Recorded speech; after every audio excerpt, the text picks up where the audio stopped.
صلوات اللہ علیہم اجمعین۔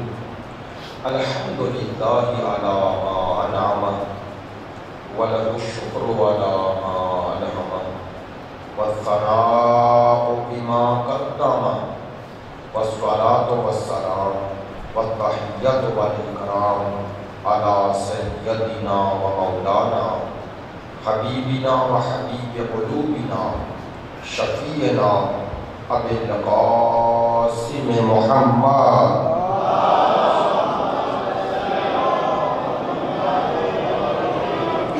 وآلہ الأطیبین الأطہرین الأجملین الأمجدین الذین اذھب اللہ عنہم الرجس وطہرہم تطہیرا۔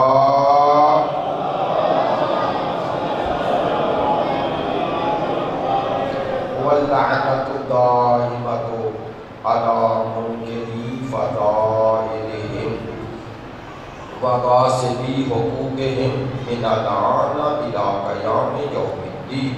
اما بعد فقد قال سبحانہ وتعالی فی کتابہ المجید بسم اللہ الرحمن الرحیم ومن یبتغ غیر الاسلام دینا فلن يقبل منه وهو في الآخرة من الخاسرين۔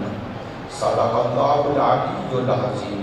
إن الله وملائكته يصلون على النبي يا أيها الذين آمنوا صلوا عليه وسلموا تسليما۔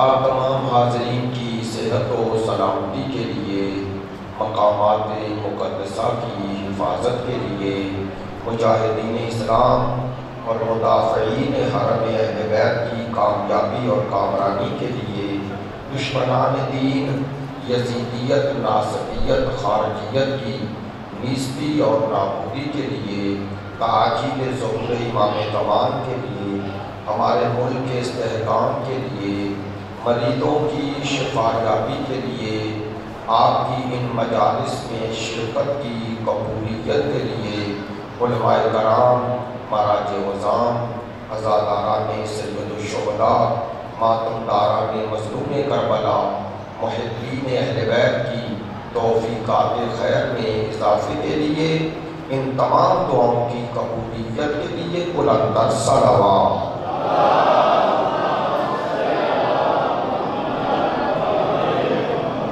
واجب الاحترام معزز مکرم حاضرین مجلس، محبان اہل بیت، پیروان مکتب ولایت، عاشقان مکتب شہادت، ترتیب گفتگو میں میں نے گزشتہ 3 روز میں یہ عرض کیا کہ شیعہ اور شیعت کے عنوان سے، لفظ شیعہ اور مکتب شیعہ کے حوالے سے یہ نقطہ نظر جو عمومی طور پر پروپیگنڈے کے طور پر لوگوں میں پھیلایا جاتا ہے کہ شیعہ مذہب و عنوان مذہب کوئی بات کی پیداوار ہے، تو اس کے حوالے سے گزارشات کی کہ علماء اہل تسنن کی کتابوں سے شیعہ اثنا عشریہ اگرچہ 12 امامی، شیعہ 12 اماموں کے بعد ہی کہلائے گا، لیکن لفظ شیعہ ہر دور میں اس امام تک جس امام کی امامت میں وہ زندگی بسر کر رہے تھے، وہ بعنوان شیعہ اپنے آپ کو ائمہ کی نسبت کہلاتے تھے۔ اور یہ ایسی نسبت نہیں جو ہم نے دی ہے، یہ ایسی نسبت ہے جو خود قرآن مجید میں بھی ذکر ہے، احادیث میں بھی ذکر ہے، تاریخ میں بھی ذکر ہے۔ میں نے موضوع گفتگو میں یہ عرض کیا کہ علامہ مودودی جیسی شخصیت بھی لفظ شیعہ اور اس عنوان سے وہ لوگ جو مولا کائنات کے حامی اور ان کو حق پہ سمجھتے تھے، وہ فرماتے ہیں یہ گروہ مولا علی کے دور میں بھی موجود تھا اور حتیٰ سرکار دو عالم کے خاندان میں بھی موجود تھا۔ یہ تو لفظ شیعہ کے حوالے سے گفتگو کا ایک حصہ مکمل ہوا۔ گفتگو کا دوسرا حصہ جو سوال ہے وہ یہ ہے، اور جس کو آگے بڑھانا ہے، کہ ہم رسالت مآب کے بعد بعنوان شیعہ آل محمد کو کیوں مانتے ہیں، اہل بیت رسول کو کیوں مانتے ہیں، اور تمام مسلمان بھائی بھی اہل بیت کو مانتے ہیں، اس سے بھی انکار نہیں۔ تو پھر سوال یہ ہے کہ آپ کیا مانتے ہیں جس کی وجہ سے آپ ان سے الگ ہو جاتے ہیں؟ الگ سے مراد ایک مذہب کے عنوان سے۔ تو ذکر یہ کرنا ہے کہ آیا رسالت مآب کے بعد اہل بیت رسول کو ماننا، ان کی اطاعت کرنا، ان کی اتباع کرنا، آسان لفظوں میں ان سے سرکار دو عالم کی تعلیمات کو لینا، یہ آپ کے پاس ایک ایسے ہی ہے کہ جیسے سرکار نے کہا کہ میرے بعد جس کے پیچھے مرضی لگ جاؤ، یعنی اصحاب کے یا آل کے، درست ہے۔ اگر ایسا ہے تو پھر ہمیں بھی مسلمانوں کی اکثریت کے ساتھ ہی وہی عقیدہ اپنانا چاہیے جو اکثریت کا ہے۔ اگر ہم نے اہل بیت رسول کی پیروی جو کی ہے، اس کی ہمارے پاس دلیل کیا ہے؟ دوسروں کی بات نہیں کر رہے، ہم جو پیروی کر رہے ہیں، ہم جو ان سے آپ کے لفظوں میں اصول دین اور فروع دین آل محمد سے لے رہے ہیں، اس کی دلیل کیا ہے؟ آج یہ بیان کرنا ہے کہ آل محمد کی اطاعت کی، اتباع کی، پیروی کی، یا دوسرے لفظوں میں ان سے دین لینے کی دلیل کیا ہے؟ آیا یہ کام کہ ہم نے آل محمد کے پیچھے اور ان سے اپنے اصول و فروع لے رہے ہیں، یہ ایسے ہی ہے جیسے مسلمان بھائیوں میں امام ابو حنیفہ، مالک، شافعی، حنبل چاروں امام ہیں، جس کی بھی پیروی کرے ان کے نزدیک وہ اہل سنت میں شمار ہوتا ہے۔ آیا ہمارے ہاں ایسا ہے یا نہیں؟ ہمارے عقیدے میں رسالت مآب کے بعد جن کی اطاعت کرنا ہر مسلمان پر واجب ہے وہ آل محمد ہے، یہ ہے ہمارا دعویٰ۔ اس کی دلیل آئے، گفتگو کا سلسلہ یوں شروع کرتا ہوں کہ سرکار کی وہ حدیث جس پہ الحمدللہ میں پورا اشرا پڑھ چکا ہوں، اور آپ دوستوں تک اس کے حوالے سے وقتاً وقتاً بات ہوتی بھی رہتی ہے، لیکن آج سلسلہ گفتگو سے مربوط کرنے کے لیے اور اس دلیل کو آپ کے ذہن میں تازہ کرنے کے لیے اور سلسلہ گفتگو آگے بڑھانے کے لیے اس حدیث کو بیان کر رہا ہوں۔ سرکار دو عالم نے یہ حدیث بیان مختلف جگہ پر فرمائی ہے۔ علماء لکھتے ہیں 5 جگہ پر سرکار نے اس حدیث کا تکرار کیا ہے، 5 مقامات پر۔ ان 5 مقامات میں ایک مقام وہ مقام غدیر ہے۔ توجہ فرمائیں گے، آپ کے ذہنوں میں غدیر سے اور حدیث آ رہی ہے، من تو مولا نہیں، میں دوسری حدیث پیش کرنے لگا ہوں۔ اور ان 5 مقامات میں ایک مقام غدیر ہے۔ ایک بات، دوسری حدیث بھی پڑھتا ہوں، پہلے اس کا پس منظر بیان کرتا ہوں۔ یہ حدیث بیان کرنے سے پہلے سرکار کے یہ الفاظ صحیح مسلم شریف میں موجود ہے۔ صحیح مسلم شریف میں باب فضائل علی میں یہ الفاظ سرکار کے موجود ہیں، جس میں سرکار نے صحابہ کرام کے عظیم اجتماع کو مخاطب کیا اور ارشاد فرمایا میں اللہ کا بھیجا ہوا بشر ہوں، یعنی مراد یہ کہ انسان ہوں۔ فرماتے ہیں ممکن ہے خدا مجھے اسی سال آواز دے فاجیب، اور میں لبیک کہوں۔ اب آپ سمجھ گئے ہیں اس کا کنایا تھا، مراد یہ تھی کہ میری زندگی کا یہ آخری سال ہے، یہی مراد ہے نا، اپنی وصال کی خبر دے رہے ہیں۔ توجہ رہے گی انشاءاللہ، اپنے وصال کی خبر دے کر پھر حدیث بیان کر رہے ہیں۔ الحمدللہ آپ دوست مزاج میرے ساتھ آشنا ہو گئے ہیں، اس لیے بات آپ تک جلدی پہنچ جائے گی کہ سرکار نے اپنی وفات کی خبر دے کے حدیث بیان کی۔ کیوں؟ تاکہ امت کو بتاؤں یہ حدیث جو بیان کر رہا ہوں ان میں جن کا ذکر کر رہا ہوں اپنی وفات کی خبر دے کر چونکہ یہ حدیث بیان کر رہا ہوں، اس لیے تمہیں اس بات کا خیال رکھنا ہے کہ میرے وصال کے بعد امت میں ہدایت کا ذریعہ یہ ہے۔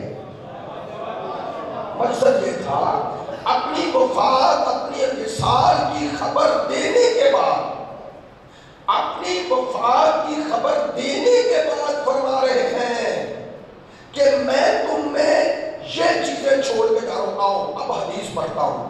سرکار نے مقام غدیر ذہن میں آ گیا، 1,20,000 اصحاب کا مجمع، سرکار پلانوں کے منبر پہ، صحیح مسلم شریف حدیث کیا بیان فرمائی؟ سرکار نے فرمایا انی تارک فیکم الثقلین کتاب اللہ و عطرتی اہل بیتی، یہی رک رہا ہوں، میں تم میں چھوڑ رہا ہوں ثقلین، 2 چیزیں۔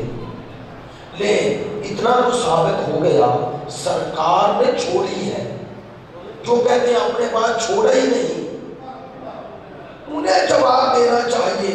سرکار کو صحاب کے مجمع میں اعلان کر رہے ہیں میں اپنے پاس 2 چھوڑ کے جا رہا ہوں، اور دونوں ثقلین ہیں، عظمت والی۔ ثقلین کا معنی عظمت والی، قدر و منزلت والی، بلند و بالا۔ بھائی امت سوچے جب چھوڑنے والی ذات ذات مصطفیٰ ہو، نہیں توجہ ہو گئی؟ کاش امت سمجھ جاتی جب چھوڑنے والا سید الانبیاء ہو تو جنہیں چھوڑے گا وہ کیسے ہوں گے۔ بات میں توجہ ہے؟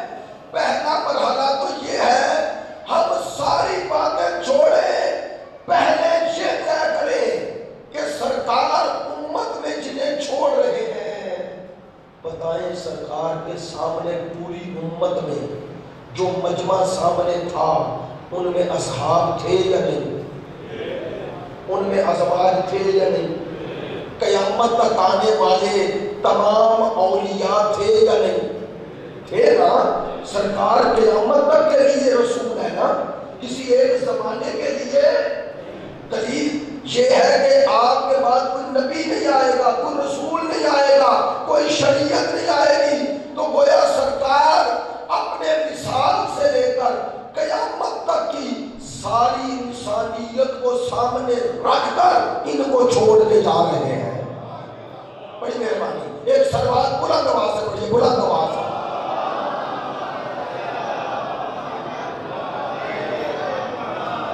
اب یہ موضوع شروع ہو رہا ہے شیعت۔ شیعت کیا ہے؟ شیعت سے مراد ہے مذہب شیعہ۔ تو بتانا یہ چاہتا ہوں شیعت کی بنیاد ہے کیا؟ ہم آل محمد کے در پہ ہی کیوں چکے ہوئے ہیں؟ ہم اپنی توحید، اپنا عدل، اپنی نبوت، اپنی امامت، اپنی قیامت، نماز، روزہ، حج، زکوٰۃ، یہ ساری عبادات، یہ سارے احکام آل محمد سے ہی کیوں لیتے ہیں؟ یہ ہے مین مسئلہ۔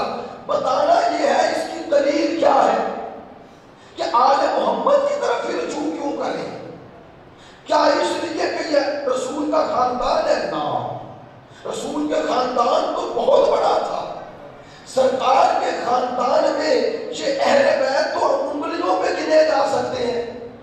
بھئی ان کی تعداد سرکار کے دور میں تو 4 ہی ہے نا، یہ جنہیں پنجتن کہتے ہو ان میں 5ویں سرکار ہیں، تو 4 ہستیوں کے پیچھے ہی کیوں چلے ہیں؟ اور پھر امام حسین کے بعد امام حسین کے اور بھی بیٹے تھے، ان کے پیچھے بھی چلے۔ مجھے نہیں پتا کتنے دوست متوجہ ہوں گے، بلکہ امام حسن کے بعد ان کے کسی بیٹے کو بھی امام نہیں مانا۔ آپ نے توجہ نہیں فرمائی۔ مجھ سے ایک اہل سنت بھائی نے دوستانہ ماحول میں یہی کہا کہ آپ نے امامت کا سلسلہ بنا دیا، یہ تو وراثت ہے، موروثی بن گیا۔ میں نے کہا آپ نے توجہ نہیں کی، یہ موروثی نہیں ہے، یہ میرٹ ہے۔ کہتے ہیں دلیل؟ میں نے کہا امام حسن و حسین دونوں امام ہیں؟ کہنے لگا ہاں۔ میں نے کہا بڑے کون تھے؟ بولے آپ امام حسن مشتبہ، تو میں نے کہا بڑے امام حسن مشتبہ، چھوٹے امام حسین. تو اگر ہم موروثی امامت کو مانتے تو بڑے بیٹے کے بیٹے کو امام مانتے. بھائی توجہ ہے، بڑے بیٹے کے بیٹے کو امام مانتے. ہم نے کہا امامت اللہ کا عہدہ ہے. اس کی ایک دلیل یہ ہے کہ امام حسن مشتبہ امام حسین کے بھی امام ہیں، لیکن چونکہ اللہ نے ان کی نسل میں امام نہیں بنایا تو ہم نے بڑے چھوٹے کو نہیں دیکھا، اللہ کو دیکھا. بڑی مہربانی، بڑی مہربانی. ہم نے بڑے چھوٹے کو نہیں دیکھا، خدا کے معیار کو دیکھا ہے، خدا کے منتخب کردہ کو دیکھا ہے. لو یہی دلیل ہے کہ شیعہ مذہب میں امامت اللہ کا عہدہ ہے. اگر اللہ کا عہدہ نہ ہوتا تو 12 امام نہ ہوتے. کاش میری بات پہنچ جائے. 12 نہ ہوتے. مثلا امام موسیٰ کاظم علیہ السلام کے بیٹوں کی تعداد 18 ہے. ایسا ہی ہے نا؟ 18 بیٹوں میں امام کتنے ہیں؟ ایک. تو باقی 17 تو امام نہیں ہے نا. تو اگر امامت ہم نے خاندان کو دینی ہوتی تو 17 وہی بن جاتے. ماشاءاللہ، جزاک اللہ. یہ بنیادی باتیں ہیں، انہیں حفظ کریں نوجوان، تاکہ آپ کو اپنے مذہب کی شناخت ہو. آپ کے پاس روایتی مذہب نہ ہو. تو توجہ فرما رہے ہیں، یہ ثابت کرنا چاہ رہا ہوں حدیث مصطفیٰ سے، اور پورا اشرا پڑھ چکا. اب ساری باتیں وہ آپ کے ذہن میں ہے، لیکن الحمدللہ جب بھی کوئی بیان کرتا ہوں تو حدیث کا تکرار بھی کروں، نتیجہ آپ کو نیا دیتا ہوں. سرکار فرما رہے ہیں انی میں چھوڑنے والی ذات مصطفیٰ. لو ایک جملہ اور دے رہا ہوں، آپ تک بات پہنچے گی. سرکار فرما رہے ہیں انی تارک فیکم، میں چھوڑ رہا ہوں تم میں. میں خطاب کر رہا ہوں نا، تو میرا پہلا مخاطب تو آپ ہی ہیں. آپ میری بات ریکارڈ کر کے یاد کر کے لے جائیں تو دوسرے کو آپ بتائیں گے. بات میری ہوگی، پہنچے گی آپ کے وسیلے سے. ایسا ہی ہے، بول کے بتائیے گا. یہ جو حدیث رسول پڑھ رہا ہوں اس کا مخاطب پہلے آپ ہیں یا اصحاب تھے؟ اصحاب تھے نا. ہمیں اصحاب کے وسیلے سے پہنچی. تو جو بھی بات کوئی پہنچاتا ہے اس کا سب سے پہلا مخاطب وہی ہوتا ہے جو سامنے ہو.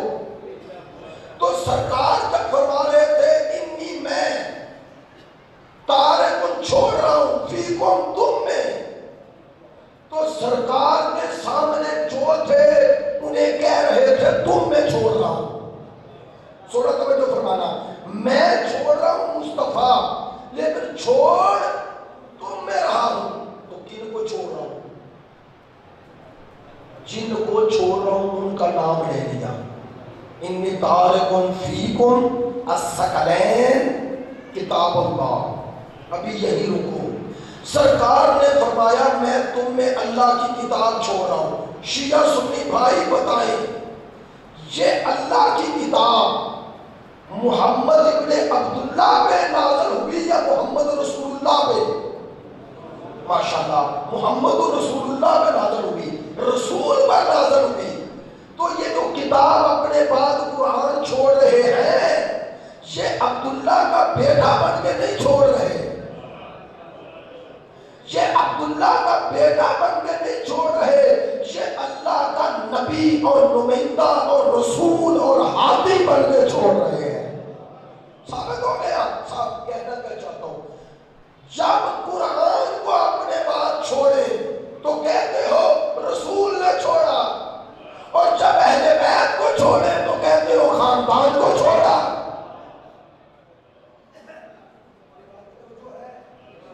بھئی جب قرآن کو چھوڑے تو سارا مسلمان مانتے ہیں سارے کہ قرآن کو چھوڑا ہماری ہدایت کے لیے. بات میں توجہ تو ہے، توجہ ہے میری بات پہ.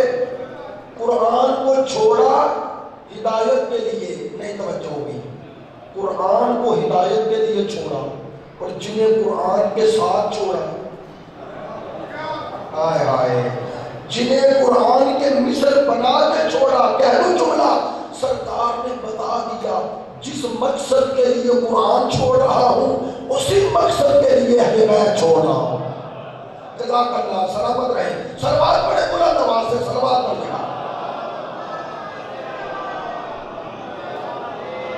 بھئی بات ترتیب سے, اور آپ تک بات کون سن رہی ہے؟ سمجھ آ رہی ہے؟ میری بات موضوع پر ہے موضوع پر. چلے اب آپ سے میں نے یہ ساتھ ساتھ پوچھتے جانا ہے, جہاں میں موضوع سے ہٹوں آپ مجھے بتا دیجیے. آپ کو حق حاصل ہے. اب میری اور آپ کی محبت کا تعلق ہے, اور میں اس مجلس کو ایک درس سمجھتا ہوں, درس آپ کے لیے بھی اپنے لیے. اس لیے انی تارک فیکم مستقلین, میں چھوڑ رہا ہوں تم میں. چلو ایک جملہ اور کہتا ہوں, میں چھوڑ رہا ہوں تم میں. کتنی چیزیں؟ دو. ایک اللہ کی کتاب اور دوسری اب پڑھ رہا ہوں وَإِتْرَتِي أَهْلَ بَيْتِي, اپنی اطرت جو اہل بیت ہے. لو بھائی میں ہاتھ جوڑ کے سارے مسلمانوں سے پوچھتا ہوں, اگر ساری ہی اہل بیت تھے تو چھوڑا کن میں؟ آپ نے توجہ نہیں فرمائی. بھائی اگر سارے ہی اہل بیت تھے تو چھوڑا کن میں؟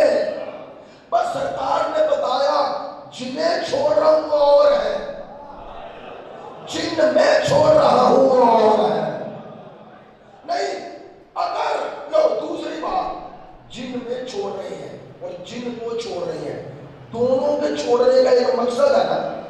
جن میں چھوڑ رہے ہیں ان کا بھی سرکار خیر خواہ ہے, اور جن کو چھوڑ رہے ہیں انہیں اپنی جگہ پہ چھوڑ رہے ہیں. ان کو جن کو چھوڑ رہے ہیں کیوں چھوڑ رہے ہیں؟ اگلا جملہ بتا رہے ہیں ما ان تمسکتم بہما لن تضلوا بعدی ابدا. فرمایا جب تک قرآن اور اہل بیت کا دامن تھامے رہو گے گمراہ نہیں ہوگے. بات پہنچ گئی. تو سرکار نے بتا دیا ان کو چھوڑ رہا ہوں تمہیں گمراہی سے بچائیں,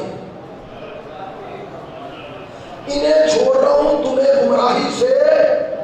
خدا کی قسم ہم اصحاب کی عظمتوں کے قائل ہیں, عزت کے قائل ہیں, احترام کے قائل ہیں, لیکن اتنا ہی احترام کریں گے جتنا خدا مصطفیٰ نے بتایا.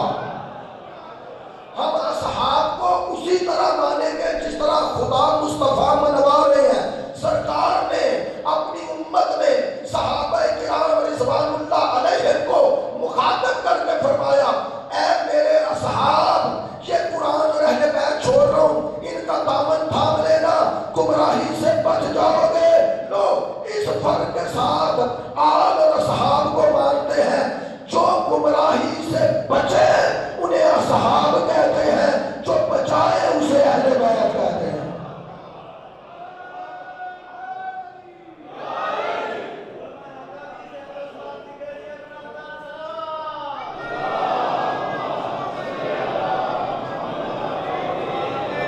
سلامت رہے بھائی, جزاک اللہ. میرے ساتھ ہے نا, یہ ہے شیعت, یہ ہے شیعت. بار بار لفظ دہرا رہا ہوں, یہ ہے شیعت. یعنی شیعہ اگر اہل بیت کے پیچھے چل رہے ہیں تو دوسروں کی توہین تحقیر کے قائل نہیں ہے, ایسا تھوڑا ہی ہے. نہیں, ہم اس لیے اہل بیت کے پیچھے چلتے ہیں کہ ان کے پیچھے مصطفیٰ نے چلایا ہے, ان کے پیچھے سرکار نے چلایا ہے.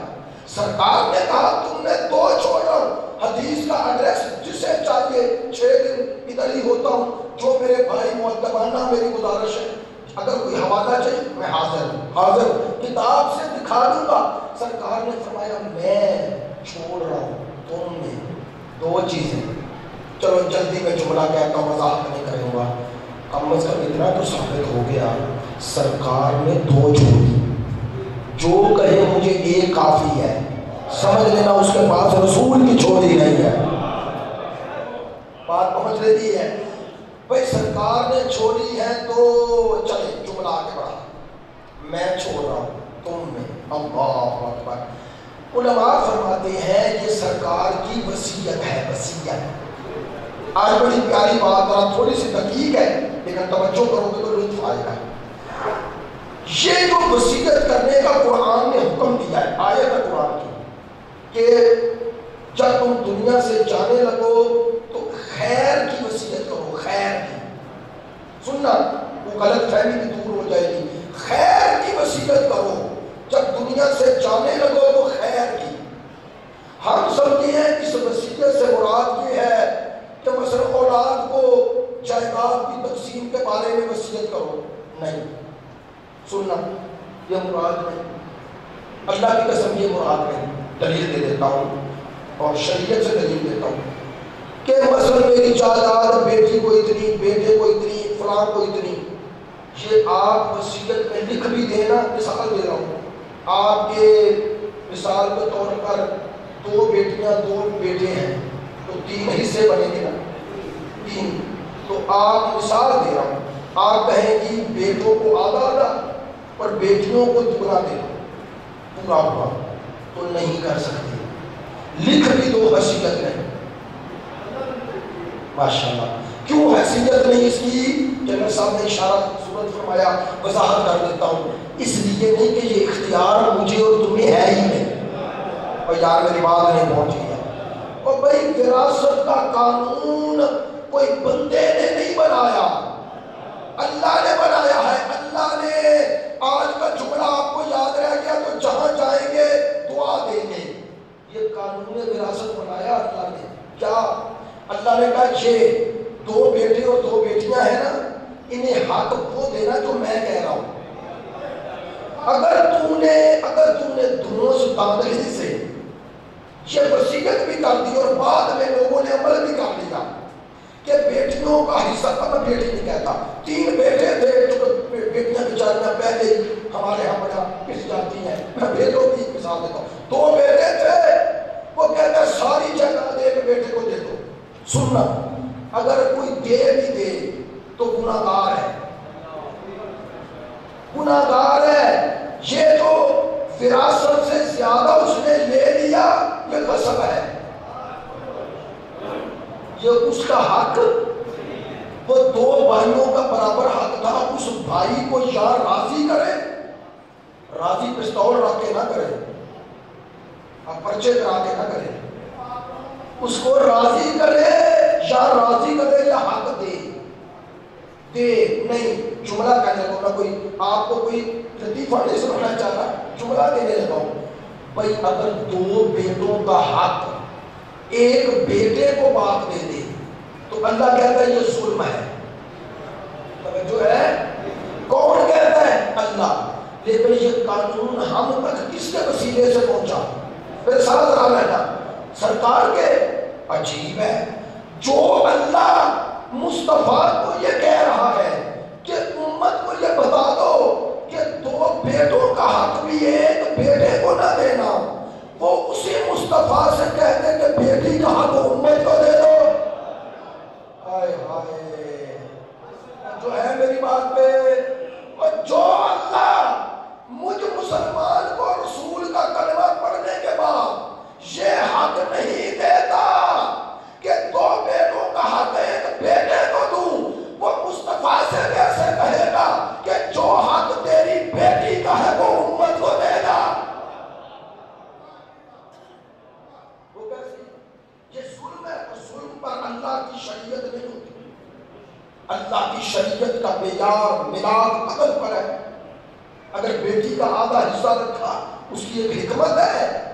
اس علماء نے بیان کی کیوں کہا بیٹا اور بیٹی دونوں کا حق برابر، اس لیے نہیں کہ بیٹی دوسرے گھر میں جائے گی تو ادھر سے بھی وراثت ہے شوہر کی، ادھر باپ کی وراثت ادھر شوہر کی وراثت. دوسرا یہ کہ بیٹے کا نام و نفقہ اس کی اولاد کی نسبت اس پر ہے. کاش میری بات پہنچے. بیٹی جس گھر میں چلی جائے اس کا نام و نفقہ اس کے شوہر پر ہے. یار یہ باتیں سمجھا کرے تو اعتراض ہوتے ہیں. اسلام نے جگہ جگہ عدل کا معیار قائم رکھا کہ کسی پر کسی کے بہانے ظلم نہ ہو. ظلم نہ ہو، یہ معیار ہے. تو چلے جو عرض کرنا چاہ رہا تھا، یہ جو وصیت کی تلقین ہے نا شریعت میں، یہ وصیت کے بارے توجہ فرمائیں گے. یہ باتیں یہ نہیں ہے کہ اس وصیت سے مراد یہ ہے کہ جائیداد کی وصیت کرو، کتنے ایکڑ کس کے لیے کس کا، یہ نہیں. کون سی وصیت مراد ہے؟ خیر الوصیہ، خیر کی وصیت کرو. خیر سے مراد کیا ہے؟ اب آئیں دو لفظ استعمال کرنے پڑیں گے، آپ اگر توجہ ہو جائے گی تو اب مشکل یہ ہوتا ہے بعض اوقات چونکہ مزاج ہی ایسا بن گیا ہے کہ باتیں ایسی 17 سال کرنا پڑتی ہیں، اسلام آباد شہری ماحول میں ہی زیادہ رہتا ہوں اس لیے معذرت چاہتا ہوں، بعض بات سلیس کرنے کی کوشش کرتا ہوں، لیکن بعض نوجوان نظر آ رہے ہیں پڑھے لکھے ہیں، کوئی شہر سے دور بھی نہیں، اس لیے توجہ فرمائیں۔ دو لفظ بولے جاتے ہیں، ایک ہوتا ہے وصیت عہدی، ایک ہوتا ہے وصیت تملیکی۔ آسان کرتا ہوں، وصیت تملیکی ہے ملک کے بارے میں، ملکیت پراپرٹی کے بارے میں، البتہ چونکہ میں نے بات کی آسان کر دوں، یہ وصیت باپ کر سکتا ہے کہ میری جائیداد میں سے اتنا حصہ مسجد کے لیے، یہ اسے حق ہے، یہ حق ہے، بلکہ اپنی زندگی میں ہی وقف کر دے، وقف کر دے گا تو کسی کا اس پر حق۔ یار سنو، بعض باتیں ایسی نہ کہہ دیا کرو، مثلا شریعت کا فتویٰ بتا رہا ہوں، اگر کوئی بندہ یہ کہہ دے کہ یہ زمین وقف کر دی ہے میں نے مسجد کے لیے، یہ پڑھے لکھے دوست ہیں، کہنے سے ہو گئی، اب اس کے ہاتھ سے نکل گئی، قیامت تک کے لیے اس کی ملکیت نہیں بنے گی، اللہ کی ملکیت ہے۔ صحیح ہے؟ اسی لیے چلو یہ بات بھی، اسی لیے مجھے بڑا اچھا لگا کہ سارے دوست احباب جانتے ہیں یہ جو نماز خانہ ہے، نماز خانہ اسے مسجد ہی ڈکلیئر کیا، کیوں نہیں کیا؟ کہ ممکن ہے آئندہ پلاننگ میں بڑے پیمانے پہ مسجد بنے، تو مثال دے رہا ہوں، اپنے گھر میں بھی ویسے کہہ دیا کرو کہ یہ جگہ نماز کے لیے ہے، کبھی وقف نہیں کرتے۔ جب مسجد کے لیے وقف کر دو گے تو نجس وہاں جانا بیٹھنا حرام ہے، یہ باتیں توجہ ہے۔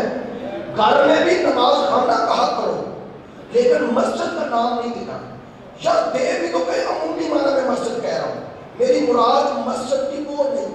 اگر آپ نے گھر کی چند فٹ جگہ بھی مسجد کے نام پہ وقف کر دی یا قصد کر دیا کہ مسجد ہے، اس پر احکام مسجد کے آ جاتے ہیں، احکام آ جاتے ہیں۔ یہ زندگی میں یہ چیزیں ہمیں توجہ کرنی چاہیے، ان کی وجہ سے بندہ قیامت تک اور قبر میں عذاب ہوگا۔ یاد رکھے حقوق العباد میں آتا ہے، یہ اللہ کے حقوق میں آتا ہے۔ یہ وقف کرنے سے پہلے 100 دفعہ سوچے، لیکن وقف کرنے کے بعد 1 منٹ بھی نہ سوچے، 1 منٹ بھی نہ سوچے، وہ پھر معاملہ ہاتھ سے نکل گیا۔ تو البتہ یہ وصیت کو کر سکتا ہے کہ جہاں مسجد بنا لو، ڈسپینسری بنا لو، کوئی چیز یہ ہو گئی ہے اس کی وصیت میں علیحدہ، اب یہ وراثت میں شمار نہیں ہوگی۔ یہ وصیت ہے ملکی، تملیکی، پراپرٹی کی۔ شریعت نے قرآن میں یہ وصیت نہیں ہم سے مانگی۔ کون سی وصیت مانگی ہے؟ وصیت عہدی، عہدی عہد سے۔ کس سے عہد کرنا ہے؟ اللہ سے۔ کیا عہد کرنا ہے؟ کہ میں اس شہر کی وصیت اپنے بعد میں رہ جانے والوں کے لیے کروں گا جو ان کے لیے آخرت میں بہتری کا سبب بنے۔ بات تھوڑی مشکل ہے، ہر کسی کو سمجھ میں نہیں آئے گی، ہے بڑی خوبصورت بات، میں سمجھ رہا ہوں خوبصورت بات ہے، توجہ فرمائیں۔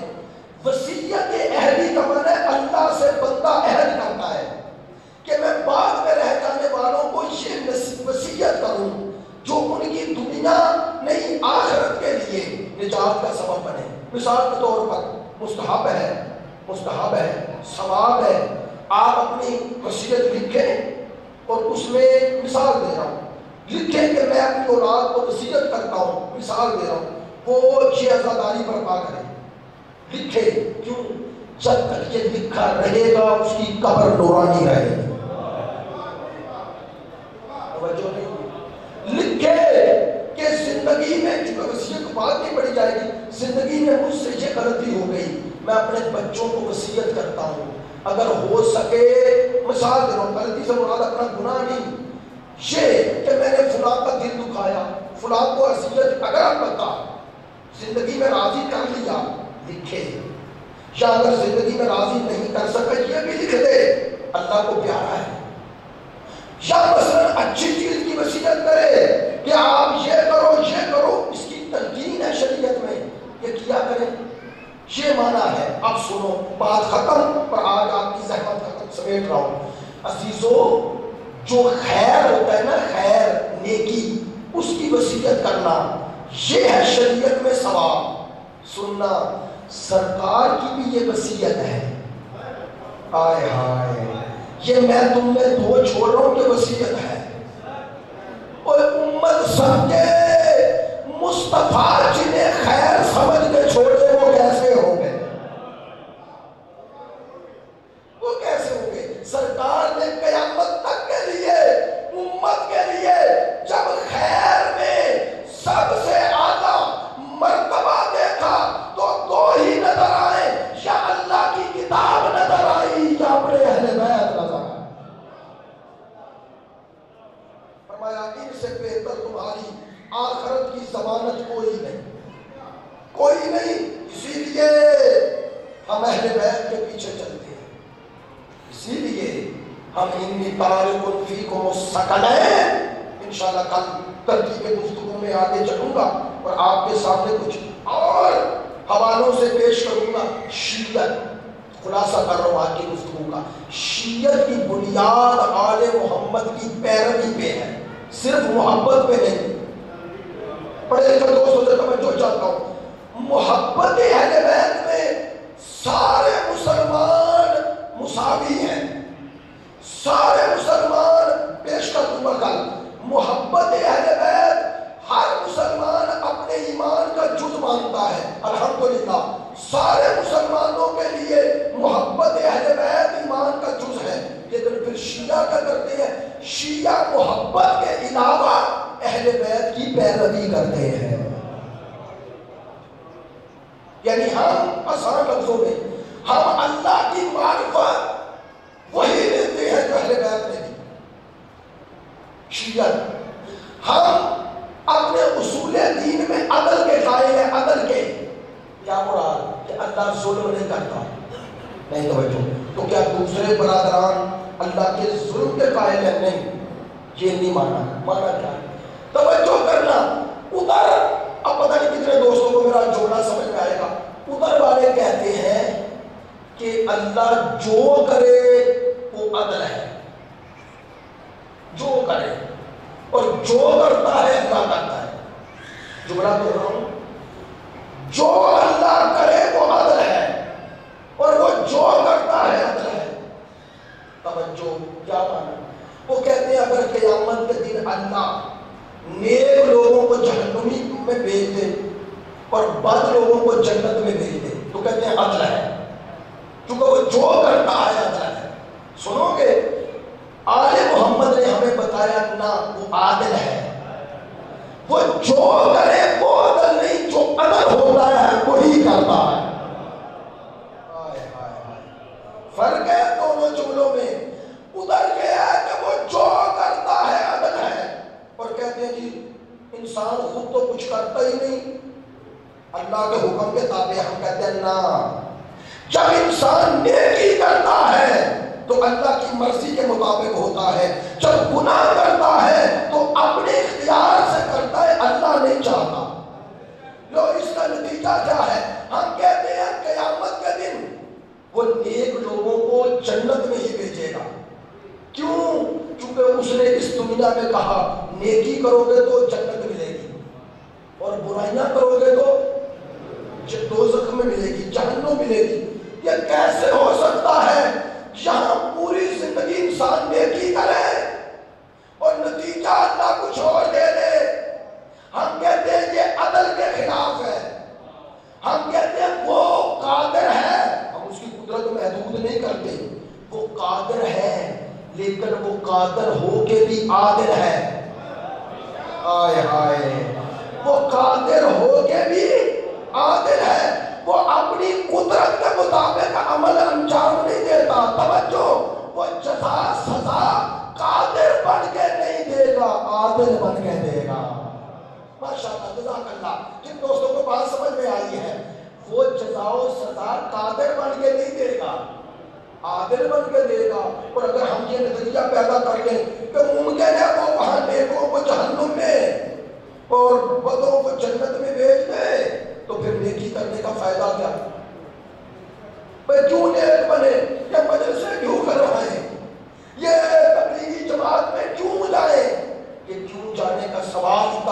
بامقصد ہوگا جب یہ عقیدہ ہو جائے جو کر رہے ہیں اس کا وعدہ ہے اور وہ اپنے وعدے کے خلاف نہیں چلتا۔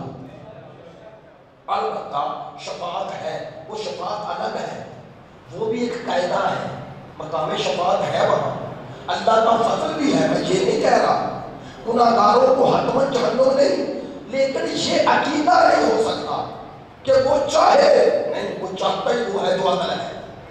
تو پتہ چل گیا یہ ہے بنیادی عقیدہ، عموماً مدرسوں میں بیان بھی نہیں ہوتا، لیکن آل محمد کو ماننے کا یہ نتیجہ ہے۔ کاش میری بات پہنچ جائے۔ اب آل محمد کو ادھر ہم نے مانا تو ہمارے عقیدے میں آل محمد نے ہمیں اس پر پابند کیا کہ خبردار کبھی یہ خیال نہ کرنا کہ وہ ظلم کرے گا، وہ عدل ہی کرے گا۔ جب یہ عقیدہ انسان کے وجود میں آ جاتا ہے تو انسان کبھی ظالم کا ساتھ نہیں دیتا،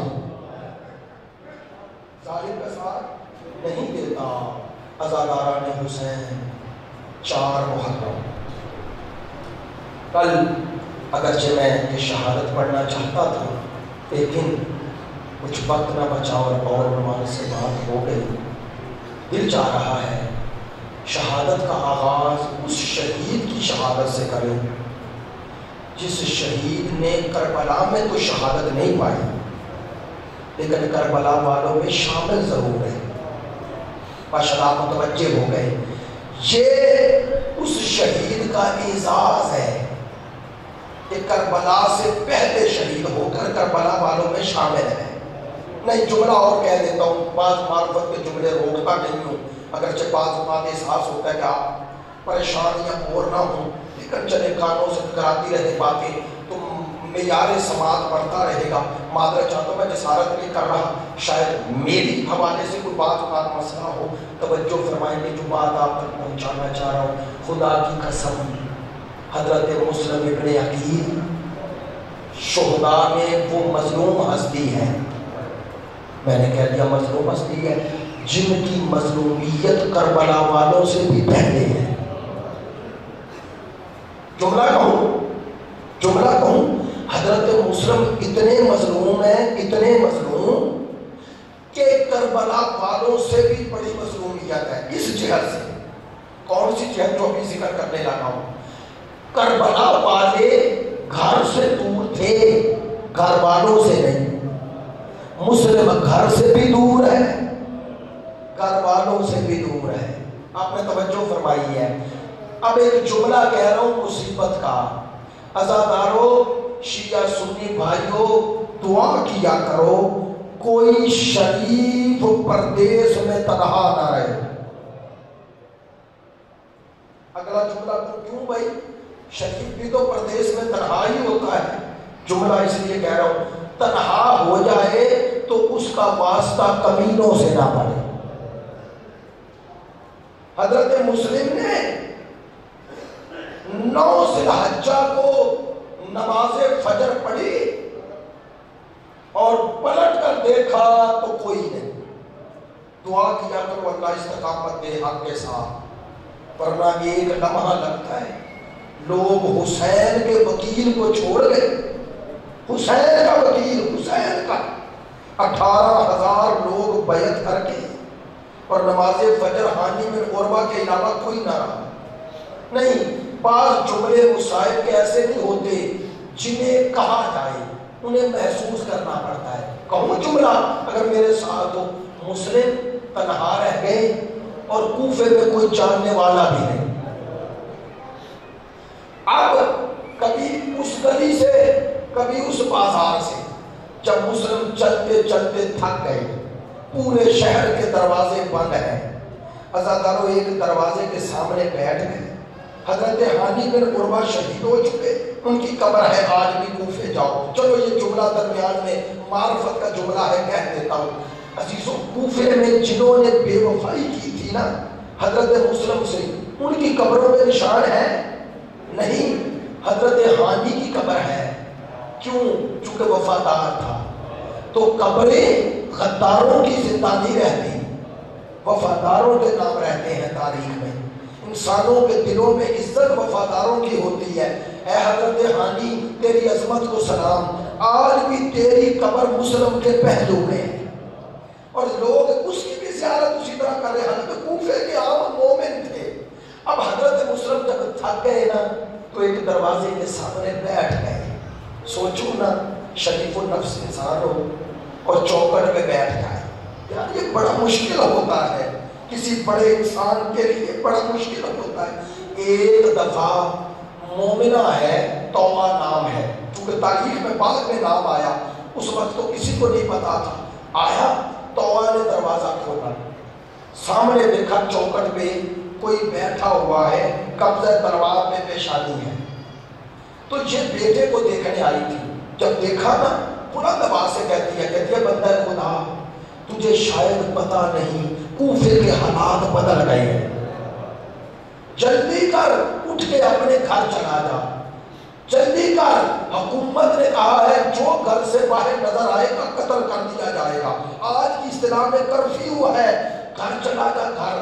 دوسری دفعہ جب تکرار کیا نا تو حضرت مسلم نے روتے روتے ایک جملہ کہا، اب رونا بزدلی سے نہیں تھا، دکھ سے تھا، روتے ہوئے نیچے نظریں ہیں، کہتے ہیں تو بھی ٹھیک کہہ رہی ہے، لیکن جس کا کوئی گھر ہی نہ ہو، پردیسی ہے، ہاں تیرا اپنا گھر کوئی نہیں۔ حضرت مسلم نے کہا ہے، کہا مدینہ، مدینے کا نام آنا تھا، تڑپ گئی، کہتی ہے کہیں آپ مسلم تو نہیں ہے؟ کہا ہاں مسلم ہی ہوں۔ اب اٹھی بلا تشریح، ہاتھ جوڑ کے کہتی ہے معاف کر دیں جتنی دیر بیٹھے رہے، جلدی جلدی اب میرے گھر میں آئے، یہ آپ کا اپنا گھر ہے، آپ کی مہمانی کر کے بطول سے جزا پاؤں گے، میرے گھر میں آئے۔ اب خوشی سے لے کے آئی اور حضرت مسلم کو ایک الگ کمرہ دیا۔ روایات کے الفاظ ہیں، توبہ نے خود یہ روایات نقل کی، کہنے لگی ساری رات وکیل حسین نماز اور دعا اور مناجات اور اللہ کو پکارتے رہے، کہتے ہیں نماز تہجد سے فارغ ہوئے۔ اس توبہ بی بی کا ایک بیٹا تھا لیکن حریص تھا، لالچی تھا، علماء لکھتے ہیں گھر میں آیا، اسے پتا چل گیا گھر میں مسلم ہے، اس ملعون نے اطلاع دے دی۔ اب دیکھو نا، ماں مومنہ، بیٹا ملعون بن گیا۔ کبھی ہمیشہ اپنی اولاد کی فکر کیا کرو، اولاد پہ نظر رکھا کرو۔ عزادارو، جب حضرت مسلم نے نماز فجر پڑھنے لگے تو دیکھا گھوڑوں کی ٹانگوں کی آوازیں، دروازے پر ہے اور چاروں طرف سے گھر کو گھیر لیا ہے۔ سننا، حضرت مسلم نے نماز فجر ادا کی اور علماء لکھتے ہیں کمر بند باندھا، ہاتھ میں تلوار لی اور باہر نکلنے کا ارادہ کیا۔ جیسے ہی دروازے کی طرف جانے لگے نا، مومنہ سامنے آئی، توبہ کہتی ہے کہاں جا رہے ہیں وکیل حسین؟ کہا سن نہیں رہی ہو، گھوڑوں کی ٹانگوں کی آوازیں ہیں؟ کہا میں ایک آپ کو تجویز دیتی ہوں۔ کہا بولو۔ کہا میرے گھر میں ٹھہر جائے، چونکہ گھر میں آپ کو سارے سپاہی نہیں آ سکیں گے، ایک ایک دو دو آئیں گے، قتل کرتے جائیے گا، آپ کی جان بچ جائے گی۔ سنو کہ میں نے یہ جملہ کیوں کہا۔ مسلم کی آنکھوں میں آنسو جاری ہوئے۔ کہا مومنہ تیری محبت ہے، تو ٹھیک کہہ رہی ہے، لیکن مجھے یہ گوارا نہیں، میری غیرت گوارا نہیں کرتی۔ کیوں مسلم؟ کہا میں بھی زندہ ہوں اور تیرے گھر میں کوئی نامحرم آ جائے۔ ماشاءاللہ جملہ آپ تک پہنچ گیا۔ عزادارو آؤ مل کے کہیں مسلم آپ کو کوفے کی ایک مومنہ کے ہوتے ہوئے اس کے گھر میں غیر محرم کا آنا گوارا نہیں ہے۔ اللہ جانے سچا، شام غریبہ وہ کیسا منظر تھا جب میرا چوتھا امام تھا اور نیزے سے چادریں اتاری جا رہی۔ بس عزادارو زحمت ختم کرتا ہوں، بس ایک جملہ جس کے لیے حضرت مسلم کی شہادت کے یہ جملے کہے ہیں۔ یہ کربلا کی تاریخ کا حسن ہے کہ ہم کربلا کو دہراتے رہتے ہیں۔ عزادارو حضرت مسلم کو قیدی بنا کے بڑی جنگ لڑی، میں نے پڑھا ہے 3 دفعہ لشکر بھیجنے پڑے، 3 دفعہ لشکر بھیجنے پڑے ابن زیاد کو۔ جب تیسری دفعہ فوجی مانگے گئے نا تو کسی ابن زیاد نے کہا ایک شخص اور اتنے فوجی، تو کہنے والے نے کہا تجھے کیا پتا، یہ کوئی عام عرب تھوڑا ہی ہے، یہ بنی ہاشم کا غیرت مند ہے، تو سوچو جب مسلم یہ ہے تو عباس کیا ہوں گے، عباس کیا ہوں گے۔ حضرت مسلم کو گرفتار کرنے کے لیے گڑھا کھودا گیا اور فوجیوں نے آپ کو دھکیلا، جب گرے تو آپ پر آگ پھینکی گئی، پتھر پھینکے گئے، گرفتار کر کے لایا گیا۔ جب دربار ابن زیاد میں داخل ہوتے ہیں نا تو کہتے ہیں گردن اٹھی ہوئی، سینہ تنا ہوا، پورے جلال کے ساتھ داخل ہوئے۔ کسی نے اشارہ کیا، کہنے لگے مسلم سلام کرو، کیوں؟ کہنے لگے امیر ہے، یعنی آقا ہے، یعنی سردار ہے۔ اے مسلم آپ کی عزت پہ قربان۔ مسلم نے ایک دفعہ اسی روح کے ساتھ کہا امیری الحسین، میرا امیر صرف حسین ہے۔ نہیں توجہ ہوئی؟ خدا کی قسم آسانیوں میں کسی کو امیر کہنا الگ بات ہے، جہاں موت نظر آئے اور حسین کو امیر کہنا۔ مسلم کا ذکر اس لیے ہوتا ہے، ایک دفعہ دارالامارہ کی چھت پہ لے جایا گیا، بس احمد ختم کر رہا ہوں، دارالامارہ کی چھت پہ لے جایا گیا، حضرت مسلم کا سر قلم کیا گیا۔ میں نے روایات میں پڑھا ہے جب جلاد آگے بڑھا حضرت مسلم نے رخ موڑا مکے کی طرف، وہیں سے چھوڑ کے آئے تھے نا مکے کی طرف، دونوں ہاتھ پیشانی میں رکھے۔ علماء کہتے ہیں زیارت کا یہ جملہ سب سے پہلے حضرت مسلم نے کہا کیا؟ السلام علیکہ یا ابا عبداللہ، مولا حسین کوفے نانا، تیرے ساتھ زینب و کلثوم ہے، کوفہ بدل گیا ہے، عدالت و تلوار چلائی گئی، یہ ہے آل محمد کی مظلومیت۔ ظالم نے سر ہاتھ میں لیا اور لاشے کو دارالامارہ کی چھت سے گرا دیا۔ ہاں حضرت مسلم پہ ظلم کیا ہوا؟ عید کا دن ہے، عید کا دن، عید کا دن، اور مسلم نے پاؤں میں رسی باندھ لا۔ کبھی کوفے کا وہ بازار، کبھی کوفے کا یہ بازار، کہوں جملہ کربلا والے پامال بعد میں ہوئے ہیں، مسلم پہلے ہو گئے۔ بس آخری جملہ میں نے ابھی پڑھا نا، ابھی پڑھا، مسلم سیدھا تان کر دربار میں آئی، 12 محرم ہوئی، لٹے ہوئے قافلہ لے کر سجاد کوفے میں داخل ہوئے، گلے میں توڑ، گردن تھوڑی سی جھکی ہوئی، آنکھوں سے آنسو جاری ہیں۔ ایک محب اہل بیت نے یہ منظر دیکھا، دوڑ کے قریب آیا، میرے امام کے شانے پہ ہاتھ رکھا، امام نے نظر اٹھا کے دیکھا، ہاتھ جوڑ کے کہتا ہے محب ہوں آپ کا محب ہوں، مولا ذرا گردن اٹھا کے